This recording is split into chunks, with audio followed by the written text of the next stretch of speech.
Finance minister Nirmala Sitharaman ने recently एक record बनाया है। She has now become the finance minister जिन्होंने 7 कंसेक्यूटिव टाइम्स बजट को प्रेजेंट किया हो। 2024 में हमने 2 बजट्स देखे। पहला तो इंटरिम बजट जो हमने फरवरी में देखा, और यूनियन बजट जो आज 23 जुलाई को हुआ है।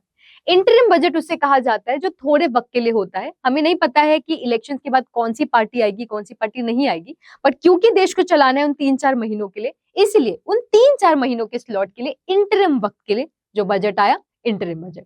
बट जब पूरे साल भर का खर्चा हमें निकालना है, एस्टिमेशन निकालना है, तो उसे कहा जाता है द यूनियन बजट। 2024 के बजट में हमने काफी सारी नई चीजें देखी है। टैक्स स्लैब में चेंजेस हुए हैं, स्पेस एंड टूरिज्म की बात की गई है, एग्रीकल्चर में बात की गई है। तो यही जितने हाइलाइट्स है 2024 के, वो आपको इस वीडियो में मिल जाएंगे, और इस वीडियो को देखने के बाद आपको सब कुछ पता चल जाएगा 2024 के बजट के बारे में। Here in learn with Finology with me Himanshi. तो चलिए इन सब के बारे में जानते हैं। सबसे पहले शुरू करेंगे कि फोकस एरियाज क्या रहे हैं पूरे बजट के। जैसे कि हमने इंटरिम बजट में इनके देखा था, गरीब, महिलाएं, यूथ और फार्मर्स, यही फोकस एरियाज तब भी थे, और अब भी इन्होंने इन्हीं पर फोकस करने की कोशिश की है। ओवरऑल आप देखेंगे इन पर बात की गई है।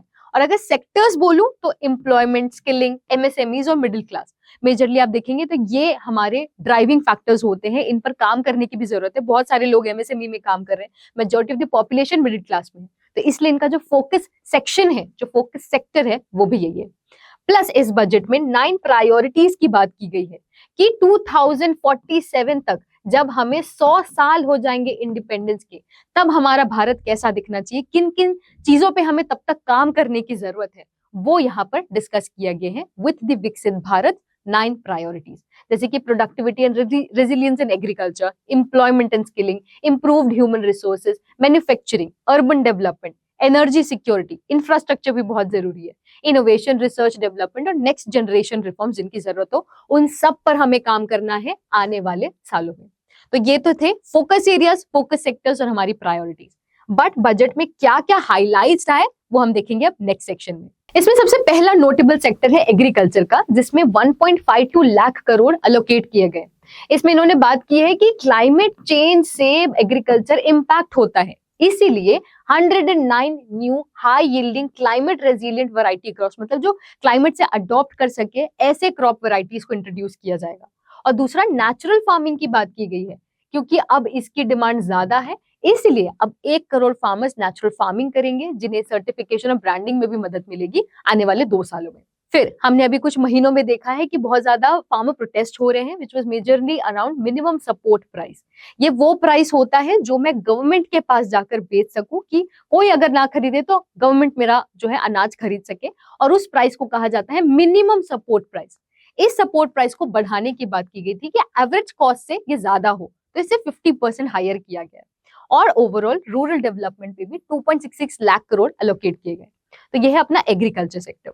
दूसरा, अनएम्प्लॉयमेंट काफी बढ़ रही है। हमने पिछले कुछ महीनों में देखा है कि 8% तक अनएम्प्लॉयमेंट बढ़ा हुआ है, ठीक है। तो इसे एड्रेस करते हुए हायरिंग एंड एम्प्लॉयमेंट पे स्कीम्स आई है। 5 स्कीम्स हैं जो हमारे 4 करोड़ यूथ पर फोकस करेंगी। 2 लाख करोड़ का इसका आउटले है। इसमें 1.5 लाख करोड़ जो है एजुकेशन, एम्प्लॉयमेंट और स्किलिंग में दिए जाएंगे। और कॉम्प्रिहेंसिव इंटर्नशिप की भी बात की गई है 1 करोड़ यूथ के लिए, मतलब 1 करोड़ यूथ को हम इंटर्नशिप दे पाए ताकि वो आगे जाके काम कर सके, उस पर फोकस रहेगा। फिर वुमेन स्पेसिफिक स्किलिंग प्रोग्राम्स की भी बात की गई, क्योंकि हमें इंक्लूसिव डेवलपमेंट करना है हमारे जो विकसित भारत है उसमें। इसलिए जैसे हॉस्टल रूम्स वगैरह होते हैं, वो फैसिलिटेट करके वुमेन का भी एम्प्लॉयमेंट हम बढ़ा सके। और ये काफी हाईलाइटेड पॉइंट रहा है। हायरिंग के लिए 3 नई स्कीम्स आई है। इसे अगर आप देखें तो मेजरली ये फर्स्ट टाइमर्स के लिए है, यानी कि जो पहली बार जॉब कर रहे हैं और अगर ये ईपीएफओ में रजिस्टर कर चुके हैं, तो उनकी जो 1 महीने की जो सैलरी है वो 15,000 तक का 3 महीनों में डिवाइड करके उन्हें दिया जाएगा डायरेक्ट बेनिफिट ट्रांसफर में।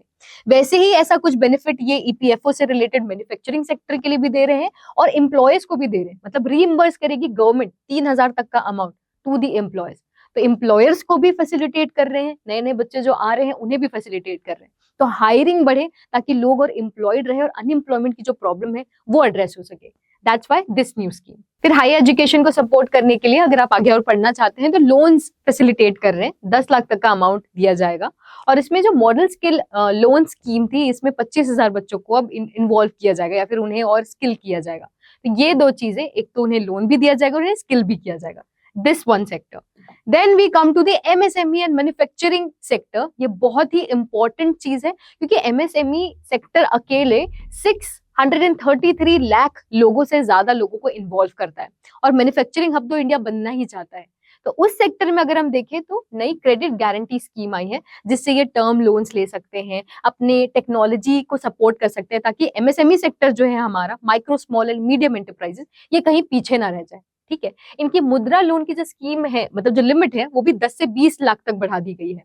और सिडबी जो कि एक रेगुलेटरी बॉडी है micro small and medium enterprises की, इनके ब्रांचेस बढ़ा दिए गए कि अगर मैं एक एमएसएमई की चलाती हूँ, मेरे पास एक ऐसी कंपनी है और मुझे जरूरत है सिडबी की, तो मैं कहीं पर भी जाके उनसे बातचीत कर सकूं। तो इनके ब्रांचेस और ज्यादा बढ़ गए। फिर वो एरिया जिसमें काफी ज्यादा चेंजेस हुए, टैक्सेशन, उसकी बात कर लेते हैं।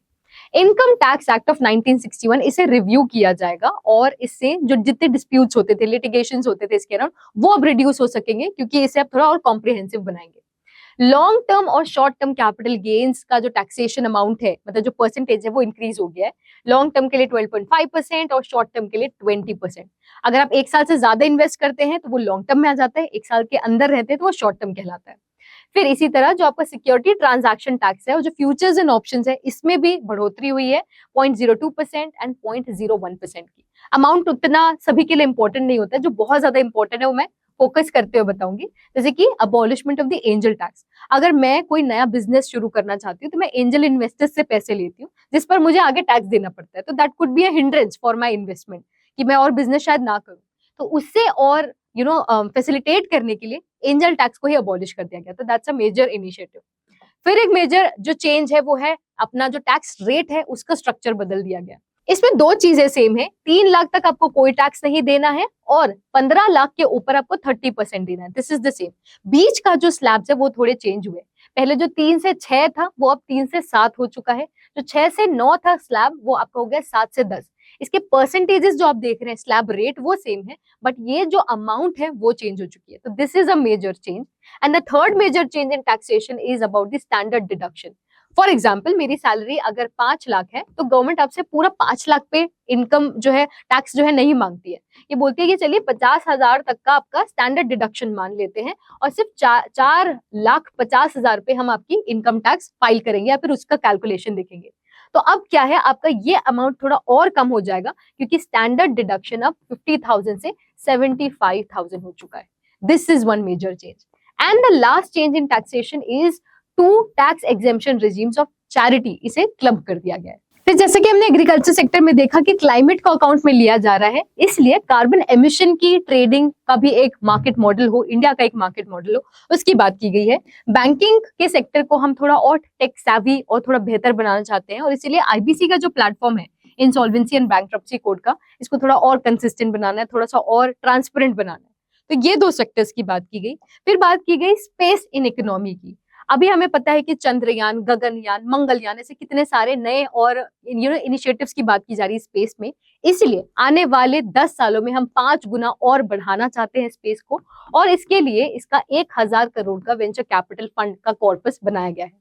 टूरिज्म में भी हम सिमिलरली बहुत ज्यादा ग्रो करने की बात कर रहे हैं। स्पिरिचुअल टूरिज्म, जैसे कि नालंदा यूनिवर्सिटी अभी इनॉग्रेट हुई, राम मंदिर हुआ, इससे और टूरिस्ट को अट्रैक्ट करना है और ज्यादा रेवेन्यू जनरेट करना है टूरिज्म से।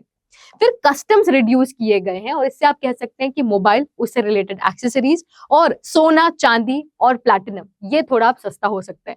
इनका कस्टम ड्यूटी अब 6%, 6.4% है और मोबाइल और इसकी एक्सेसरी पर जो टैक्स लगेगा या कस्टम लगेगा वो 15% तक है। पूरा फाइनेंशियल आउटले करीब 11.11 लाख करोड़ का है, जो कि 3.4% ऑफ इंडिया जीडीपी है।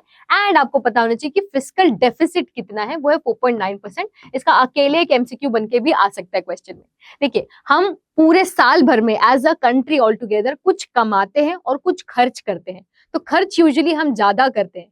ये जो खर्च और कमाने के बीच का जो गैप है वो कितना होना चाहिए ideally, that is the fiscal deficit, जिसका टारगेट 4.9% है। लास्टली मैं कुछ योजनाएं बताना चाहूंगी जो डिस्कस हुई थी। सूर्य ग्रह मुफ्त बिजली योजना, यानी कि अगर आप सोलर पैनल्स एस्टैब्लिश करते हैं अपने घरों में तो फ्री इलेक्ट्रिसिटी मिल सकती है 300 यूनिट तक। विवाद से विश्वास स्कीम एक टैक्स डिस्प्यूट रेजोल्यूशन स्कीम है। 3 हायरिंग की स्कीम हमने देखी। वीकली हाट या स्ट्रीट फूड हब्स बनाने की बात की गई है और प्राइम मिनिस्टर ग्राम सड़क योजना का जो फेज 4 है वो भी लॉन्च किया गया है। तो इसी के साथ आज का वीडियो कंक्लूड करते हैं। अब हमें पता है कि एग्रीकल्चर में क्या हुआ, टैक्सेस में क्या हुआ, एजुकेशन में क्या हुआ, सारे हाइलाइट्स हमें पता है regarding the union budget 2024। But शायद आपको नहीं पता कि अब तक की सबसे लंबी बजट स्पीच 2 घंटे 42 मिनट की किसने दी है। पता है तो कमेंट करके बताइए, नहीं तो मेरे इस फैक्ट रिलेटेड वीडियो को देख सकते हैं जिसमें बजट रिलेटेड बहुत सारी और बातें। हम अपने कोर्सेज में ऐसे और बहुत सारे इंटरेस्टिंग वीडियोस बनाते हैं, जिसे एनरोल करने के लिए आप डिस्क्रिप्शन में दी गई लिंक को चेकआउट कर सकते हैं। ये वीडियो अच्छा लगा तो hit the like button, make sure to subscribe to our channel and make sure to drop me a comment as well. Thank you so much.